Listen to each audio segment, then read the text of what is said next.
Hi, third graders, and here we are at Wednesday, December the 9th.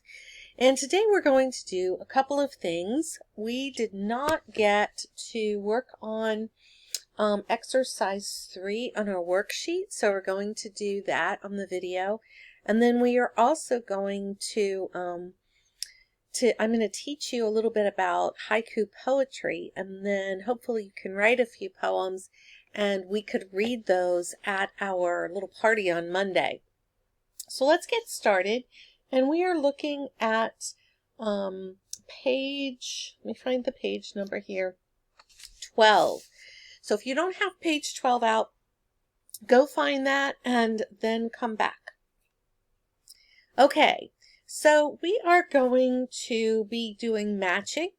And so I have set up my sheet similar to yours. I have all of our choices over here on the right, and I have, I will be adding these as we go, but 5 through 12, we're going to figure out what works from our matching.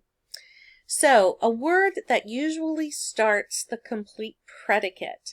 So if we remember, the predicate has to do with a complete verb phrase or the complete verb. So the word that starts that would be verb. So we want to put E in the blank. So notice I've put E in the blank, but then I've also crossed out the verb. So you can cross yours out just so that you know which ones you can choose from for the future. Okay, our next one is the end mark for a declarative sentence. Now, I'm sure that everyone knows this, and you should have probably already put period in that. So we would put G in as the answer for number 6. And then I crossed it out over here. Okay, the next one, words used to express mild or strong emotion. Well, we've just recently learned about this in our sentences. Remember, it has an exclamation point at the end. That would be an interjection, something like, wow, I got 8 Christmas presents this year. That would be the interjection, so we're going to put A in that blank. Okay, and then again I crossed that out. All right, the next one, punctuation for a possessive noun. Now remember that we use P, PA, we use PNA, but there's always something that is the same, and that is that there's an apostrophe in it. Remember, if we see that apostrophe, it is probably an adjective, but it could be a pronoun or it could be a noun. So we're going to put F, apostrophe, and then we'll cross out apostrophe. The next one, a word that joins other words together in compound. So think about a compound verb or a compound noun. If I said Julie and Delilah went to the store, I would be connecting it with a conjunction. So H is our conjunction. So we want to put H there and then cross out conjunction. All right, let's keep moving forward. The parts of a verb phrase. Now, the parts of a verb phrase could include the verb, but it could also include a helping verb. So in number 10, we want to put C and then cross out helping verb. For 11, a word that connects a noun or pronoun to the sentence.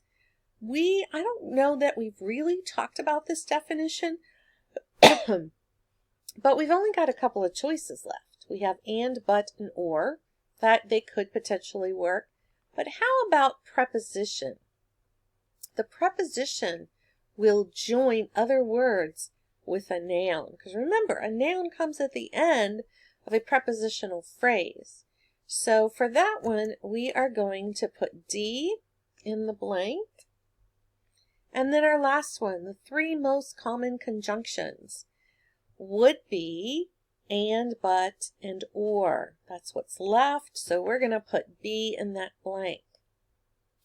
All right, so hopefully you are just about finished up with your worksheet, And we'll be turning both 11 and 12 in, or pages 11 and 12 in on Monday. So make sure you finish that and put those in your folder with your name on them so that I know who they belong to. But for a little bit of fun, we are going to talk about haiku poetry. And haiku poetry is, it's a form of poetry that I really like because you can figure out a poem really, really fast. It's just 3 lines, and I like to do haiku poetry. I can't talk. I like to do that poetry looking at pictures, like beautiful painted pictures, or looking outside. And you can pick almost any subject to write about. I'm going to read you 2, and then I'm going to talk about how we make haiku poems. So, the tree shape I blew from a little drop of paint looks like a dancer. So here's a picture right here, and somebody named Kim, but not me, made up this poem. The tree shape I blew from a little drop of paint looks like a dancer. So apparently they put a drop of paper or a drop of paint on their paper and then blew on it to see what it would do. Okay, let's take a look at the next one. This one's called Beaches. Sand scatters the beach. Waves crash on the sandy shore. Blue water shimmers. Again, we have a picture and we kind of describe that as we go. All right, so our haiku rules. There are just basically 3. The first line has 5 syllables. The second line has 7 syllables. And the third line also has 5, so pretty easy. So let's go back to our dancer poem. And let's count those out. So I am going, every time I say a syllable, I will put up my fingers. The tree shape I blew. So everybody should have 5 fingers up. Now on the next one, we're going to raise 7 fingers. From a little drop of paint. So be counting along with me. And then the last one. Looks like a dancer. So if you're counting with your fingers correctly, then you'll see how we are getting those poems. So let's try another one. Raise your fingers again. I have yellow stripes. I fly to all the flowers. That was 7. I'm making honey. That's 5. So this is pretty easy. So I just decided to make one about the 3rd grade class. And so I just think of a topic. So I put 3rd grade down there. So right here is 3rd grade.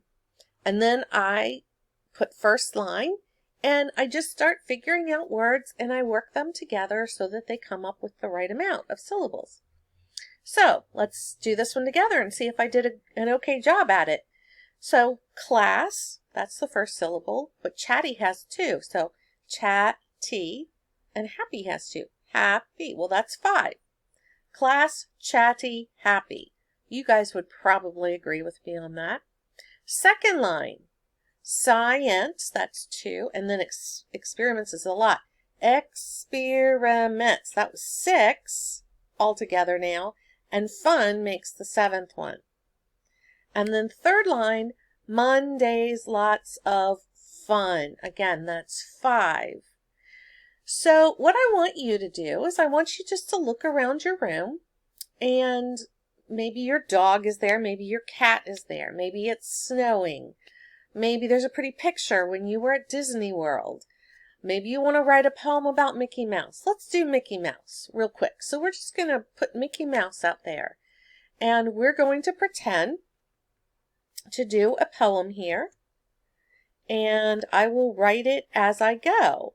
So let me erase the ones I have here, and we are going to put Mickey Mouse up here. And then we're going to come up with a really quick, and I know I can't hear you across the screen, but let's see, Mickey Mouse. So we know Mickey Mouse, that's 3.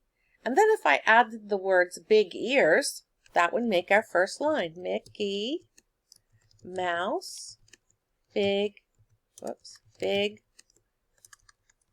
this, big ears. That's 5. Perfect. All right, now let's go to the next one. So I could do Disney World, that's 3, is lots of fun, and that would make 7. Disney World is lots of fun. Disney World is lots of fun. That's 7. Then we need to finish it up with something maybe about the rides. Rides and food are great. That's 5. Rides and food are great. And there you've got a poem. So see how easy that was to figure out how to do a haiku poem about Mickey Mouse. So I want you guys to do that. I'd love for you to write 2 or 3 haikus and maybe get your mom to help. But you got to remember our syllables. So 5 in the first, 2nd in the second, and 5 in the last. So let's see what you do with that and bring those with you on Monday, and we will make them part of our poetry reading. So I hope you have a good day and had fun with this, and I will see you on Monday.